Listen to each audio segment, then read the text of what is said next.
Tinggal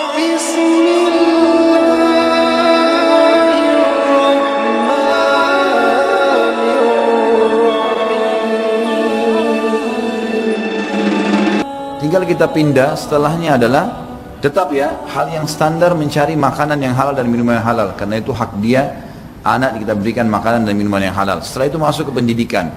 Dan pendidikan yang paling dasar adalah penyampaian Ali radhiyallahu anhu yang banyak dipilih oleh para ulama-ulama tarbiyah. Tarbiyah ini pendidikan ya dalam Islam.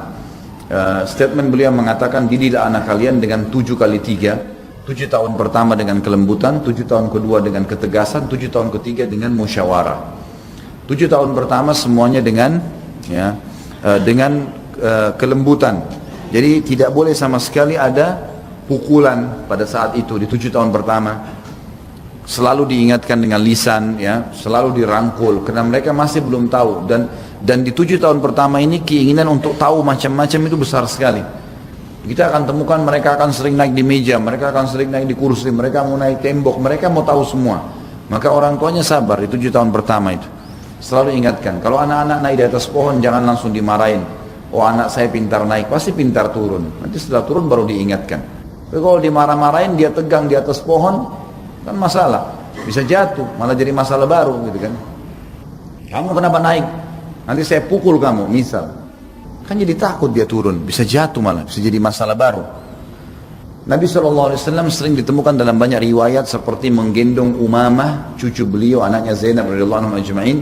Itu Nabi SAW menggendongnya pada saat sholat, sampai Imam Bukhari menulis bab khusus bolehnya menggendong anak bayi lagi sholat. Jadi waktu ruku beliau letakkan di depannya gitu kan. Nanti beliau sujud semua bangun ke rakaat kedua digendong lagi. Kemudian Nabi SAW juga dalam hadis Bukhari pernah dikatakan oleh beberapa sahabat yang meriwayatkan hadis ini, kami mengira Nabi SAW tertimpa suatu pada Nabi karena lamanya sujudnya di sholat asar kalau nggak salah begitu, lama sekali sujudnya. Sampai sahabat mengira Nabi SAW mungkin meninggal dunia karena nggak dengar suara. Lama setelah itu baru Nabi mengatakan Allahu Akbar, bangun. Tahiyat, kata para sahabat kami jadi tahu kenapa Nabi lama sujud, karena ternyata setelah salam baru lihat di punggungnya Nabi lagi Hasan dan Husain ada, lagi naik. Nabi SAW tidak mau mengangkat kepalanya dari tempat sujud karena anak-anak masih di bawah 7 tahun. 7 tahun sampai 14 tahun ketegasan, tegas, bukan keras ya, beda.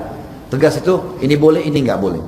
Ini juga boleh digunakan metode ini dari suami ke istri. Ini boleh, ini nggak boleh. Itu boleh. Ini saya suka, ini saya nggak suka. Kamu boleh keluar, kamu jangan keluar. Itu tegas namanya. Boleh. Tegas itu disiplin, bagus. Tapi yang tidak boleh keras. Keras itu kata-katanya jadi kasar, matanya jadi melotot, tangannya jadi melayang. Ini semua kasar. Ini nggak ada dalam Islam. Nggak bisa dalam kasar ini nggak ada, gitu kan? Jangankan sama istri, jangankan sama anak, jangankan sama orang tua. Kalau misalnya orang tua kita sudah tua. Sama musuh saja, sama musuh di kancah peperangan jelas-jelas keluar mau membunuh. Kata Nabi SAW, فَإِذَا قَتَلْتُمْ فَأَحْسِنُوا الْقَتْلَ. Kalau kalian harus membunuh dengan cara yang baik. Dapat titik bagaimana membunuhnya, bunuh saja, dibunuh, selesai, mati sudah. Tidak ada mutilasi dalam Islam.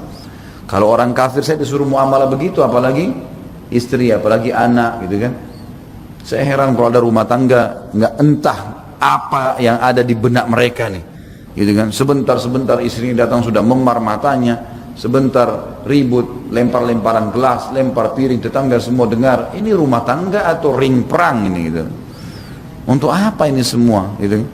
Ini bukan untuk menunjukkan kekuatan, tapi saling berbagi kasih sayang. Nanti akan ada adab rumah tangga. Kita akan bahas pada kesempatan yang akan datang. Nanti setelah anak ini ada adab suami istri. Nanti akan ada adab-adabnya dalam Islam, diajarkan bagaimana caranya. Ini gak cerita 7 tahun sampai 14 tahun ini adalah masa ketegasan. Ini boleh, ini nggak boleh. Ini boleh, ini nggak boleh. Makanya kata Nabi SAW, perintahkan anak kalian sholat di umur berapa? 7 tahun. Masuk periode ini. Dan cambuklah mereka di umur 10 tahun. Serta pisahkan mereka di ranjang. Udah nggak boleh lagi seranjang. Umur 10 tahun nggak boleh lagi. Walaupun belum balik.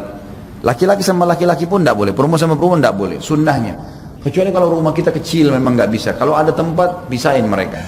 Bisa satu kamar masing-masing malah bagus. Itu lebih bagus. Memang disuruh pisahin. Nggak boleh lagi tidur sama orang tuanya. Ada orang tua kadang-kadang terlalu sayang sama anaknya sampai anaknya sudah 10 tahun, 11 tahun masih tidur sama orang tuanya. Nggak boleh. Sehingga kalau suami istri mau berhubungan terganggu. harus tunggu anaknya tidur, karena anaknya jadi belajar, jadi tahu, pura-pura jadi masalah. Ini tidak boleh nih. Islam sudah mengajarkan itu. Ada adab-adabnya. Nah di sini tegas, ini nggak boleh, ini boleh. Jadi seperti itu. Jadi tegas. Khusus untuk anak laki-laki di umur ini, maaf, kita bicara nanti di periode ketiga. Ini tegas. Periode ketiga 14 sampai 21 tahun, 7 tahun ketiga. Ini diajak musyawarah khusus untuk anak laki-laki. Musyawarah ini khusus untuk anak laki-laki. Musyawarah. Jadi selalu dudukin, tanya, ini ayah sama ibu mau beli mobil, mau beli baju, mau beli rumah.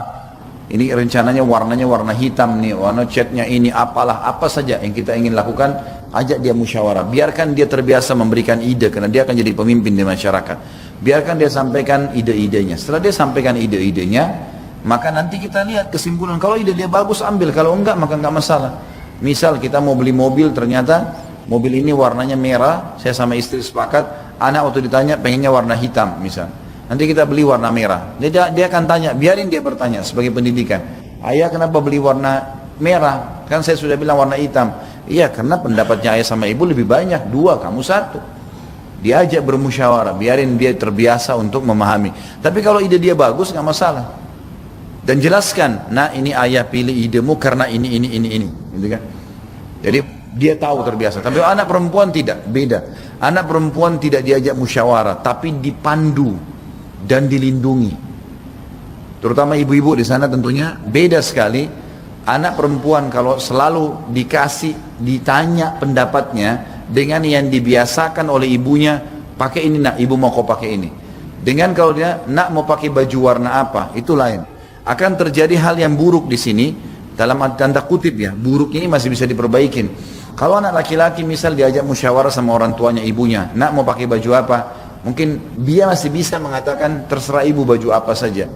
Atau kalau kita pakai baju warna, anak laki-laki bilang saya pakai baju hitam, besok dia masih bisa bertanya pada ibunya, bu lebih baik saya pakai baju apa ya. Tapi kalau anak perempuan berbeda, dia kalau dikasih kesempatan memilih di sini, ini bukan kezaliman ya, tapi justru kita berada di alam mereka supaya terdidik betul-betul baik gitu. Yang penting panduannya benar. Maka anak perempuan langsung bilang, ini ibu mau kau pakai baju ini nak.